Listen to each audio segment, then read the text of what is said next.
българи да прекарат добре празниците, нова година, бейби. И това е, искам да благодаря на всички фенове, че слушат моите песни. Респект за Радио Тангра, бейби. Радио Тангра те кази като штанга, бейби.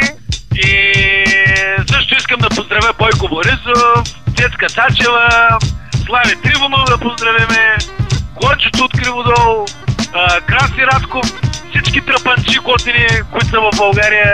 И това е, и президента Първанката, защото Първанката обича да хафа луканката. Ей, кей, гожда бутилка, бейби! Очаквайте много нови парчета от мене, бейби, и нови клипове, естествено! Искам да кажа, преди да си изям киселото мляко, бейби, че работим по нов албум, който се казва Истини в Рими. Също ще има и Мръсно подсъзнание албума, който ще излезе преди Истини в Рими. Много мръсни песни в Мръсно подсъзнание, бейби. Check it out, baby. You heard me, baby, you know.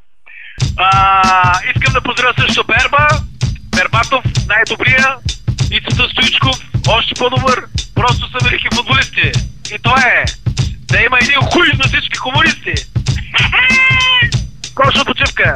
Сега сме 2010-та и ще стане 2011-та, бейби. Този поздрав е за предстоящата 2011-та и 2012-та.